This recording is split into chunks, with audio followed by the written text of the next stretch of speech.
देख रहे हैं पल पल न्यूज और मैं हूं आपके साथ नदीम अकरम। अमेरिका के दुश्मन देशों ने अमेरिका की घेराबंदी अब तेज कर दी है। जी हां, मैं ऐसा इसलिए कह रहा हूं क्योंकि बीते 2 दिन से जो तस्वीर सामने आई है वो अमेरिका की रातों की नींद उड़ा चुकी है। क्योंकि एक तरफ रशिया और उसके साथ ईरान और तुर्की का साथ आना कहीं ना कहीं ये दर्शाने लगा है कि अब अमेरिका की जो साख चला करती थी उस साख पर बट्टा लग चुका है और अमेरिका को हर जगह से मुंह की खानी पड़ी है जब ये तीनों देश एक साथ आ गए हैं। पर इनकी गर्मजोशी किस तरीके से इन तीनों नेताओं ने अपना इस्तकबाल किया है, पहले इस छोटे से वीडियो पर नजर डाल लीजिए।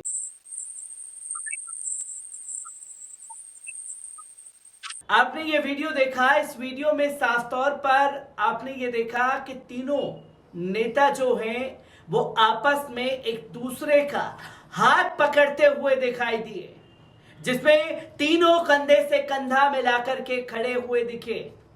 तो वही हमने कुछ दिन पहले अमेरिका के सऊदी अरब के दौरे की तस्वीर देखी थी, जहां दोनों नेता आपस में गर्मजोशी से स्वागत कर रहे थे, पर दोनों एक दूसरे के हाथ को हल्का सा टच करते हुए दिखाई दिए। और ये तस्वीर कहीं ना कहीं ये दिखाती है कि अब अमेरिका की उल्टी गिनती शुरू हो चुकी है, क्योंकि अमेरिका ने अपनी दादागिरी के दम पर रशिया के साथ क्या किया, ईरान के साथ क्या किया और तुर्की के साथ क्या किया, इसकी तस्वीरें लोगों के सामने हैं।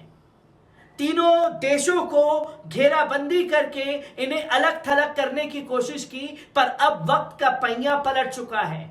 और जब वक्त का पहिया पलट चुका है तो तीनों देश एक साथ आकर के अमेरिका की आंख में आंख डाल करके अमेरिका से सवाल कर रहे हैं कि साहब, अब आपके वजूद की हमें जरूरत नहीं है, हम अपना खुद का वजूद बनाएंगे।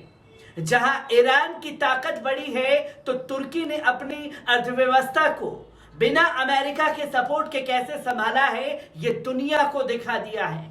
और रशिया ने यूक्रेन के मसले पर किस तरीके से अमेरिका को लाल आंखें दिखाई, इसकी भी तस्वीरें दुनिया ने देखी हैं।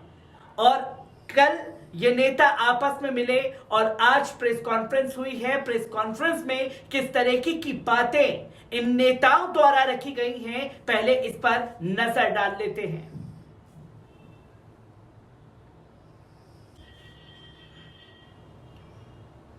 रूसी राष्ट्रपति तेहरान पहुंचे कि सर्वोच्च नेता से मुलाकात। सर्वोच्च नेता ने इस मुलाकात में ये बातें कही कि रूसी राष्ट्रपति व्लादिमीर पुतिन मंगलवार की शाम को तेहरान पहुंचे। तेहरान पहुंचने के बाद उन्होंने ईरान की इस्लामिक क्रांति के सर्वोच्च नेता आयतुल्लाहिल उज़्मा सईद अली खमेनी से मुलाकात की। इस मुलाकात में सर्वोच्च नेता ने सीरिया के मामले में बहुत महत्वपूर्ण बताया और कहा कि सीरिया के विषय में एक अन्य महत्वपूर्ण मामला फौरन के पूर्ति क्षेत्र का अमेरिकियों द्वारा अधिग्रहण है। अमेरिकियों को बाहर निकालकर इस समस्या का समाधान किया जाना चाहिए। इस मुलाकात में सर्वोच्च नेता ने बल देकर कहा कि अंतर्राष्ट्रीय घटनाएं व परिवर्तन इस बात के सूचक हैं कि ईरान और रूस को अधिक से अधिक एक दूसरे के साथ सहयोग की जरूरत है और तेल व गैस सहित विभिन्न क्षेत्रों में दोनों देशों के मध्य हो चुके हैं। समझौते को गंतव्य तक पहुंचाया और अमली जामा पहनाया जाना चाहिए। इसी प्रकार उन्होंने ईरान और रूस के मध्य आर्थिक सहयोग को विशेषकर पश्चिम के प्रतिबंधों के बाद जरूरी और दोनों देशों के हितों में बताया और यूक्रेन में होने वाली घटनाओं के संबंध में कहा कि जंग एक हिंसात्मक व सख्त चीज है और इस्लामी गणतंत्र ईरान इस चीज से बिल्कुल खुश नहीं है कि आम लोग इसकी भेंट चढ़े, परंतु यूक्रेन के मामले में अगर आपने पहल ना की होती तो दूसरा पक्ष जंग का तर्क बना लेता। इसी प्रकार इस भेंट में इस्लामी क्रांति के सर्वोच्च नेता ने बल देकर कहा कि पश्चिम स्वाधीन और शक्तिशाली रूस का विरोध है और नेटो खतरनाक चीज है। और अगर नेटो के सामने रास्ता खुल रहे हैं तो वे किसी सीमा को नहीं पहचानता, और अगर यूक्रेन में उसने रोका जाता तो कुछ समय के बाद वह क्रीमिया का पहाड़ बनकर इसी युद्ध का आरंभ कर देता। उन्होंने साफ तौर पर कहा कि अलबत्ता आज अमेरिका और पश्चिम पहले से अधिक कमजोर हो गए हैं और भारी खर्च और प्रयास के बावजूद सीरिया, लेबनान और फिलिस्तीन सहित हमारे क्षेत्र में उनकी राजनीतिक पकड़ बहुत कम हो गई है। ईरान की इस्लामी क्रांति के सर्वोच्च नेता आयतुल्लाह उज़्म सईद अली खमेनी ने इस मुलाकात में क्षेत्रीय मामलों में जायोनी शासन के हस्तक्षेप की निंदा की और जायोनियों के खिलाफ उसी राष्ट्रपति के हालिया दृष्टिकोण की सराहना की। रूसी राष्ट्रपति के साथ मुलाकात के समय ईरानी राष्ट्रपति भी मौजूद थे और सर्वोच्च नेता ने ईरान और रूस के मध्य सहयोग को दोनों देशों के हित में बताया और रूसी राष्ट्रपति को संबोधित करते हुए कहा कि आप और हमारे राष्ट्रपति दोनों अमल करने वाले हैं। इस आधार पर दोनों देशों के मध्य सहयोग व सहकारिता को इस दौर में शिखर पर पहुंच जाना चाहिए। इसी प्रकार सर्वोच्च नेता ने पश्चिम की ध्रुवता व पाखंड के मुकाबले में होशियार रहने को जरूरी बताया है और कहा है कि अमेरिकी जोर जबरदस्ती करने वाले और पाखंडी हैं और सोवियत संघ के विघटन का एक कारण अमेरिका की पाखंडी नीतियों के धोखे में आ जाना था। अलबत्ता रूस ने आपके दौर में स्वाधीनता को सुरक्षित कर लिया है और अमेरिका को आईना दिखा दिया है। इस मुलाकात में रूसी राष्ट्रपति व्लादिमीर पुतिन ने भी यूक्रेन में होने वाली घटनाओं के बारे में कहा कि कोई भी युद्ध का पक्षकार नहीं होता और आम लोगों का जान देना एक बड़ी ट्रेजेडी है, किंतु पश्चिम इस बात का कारण बना कि हमारे पास प्रतिक्रिया दिखाने के अलावा कोई विकल्प बचा ही नहीं था। राष्ट्रपति ने कहा कि मेरा मानना है कि आस्ताना प्रक्रिया सफल रही।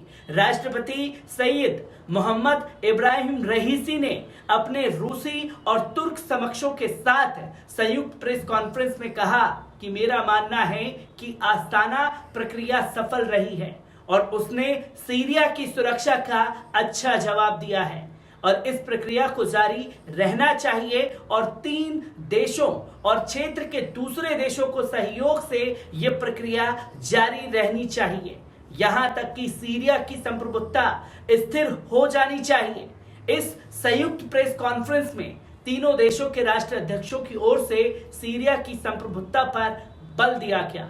इसी तरह इस संयुक्त प्रेस कॉन्फ्रेंस में इस बात पर भी बल दिया गया कि सीरिया के समस्त क्षेत्रों में इस देश की संप्रभुता होनी चाहिए। राष्ट्रपति ने कहा कि फौरन के पूर्व में अमेरिकियों की उपस्थिति का कोई औचित्य नहीं है और उन्हें वहां से निकाला जाना चाहिए और सीरिया के समस्त क्षेत्रों की संप्रभुता इस देश की कानूनी सरकार के अधीन होनी चाहिए। राष्ट्रपति ने इसी प्रकार संयुक्त प्रेस कॉन्फ्रेंस में आतंकवाद से मुकाबले और ईरान, तुर्की और रूस के मध्य सहकारिता पर बल दिया है।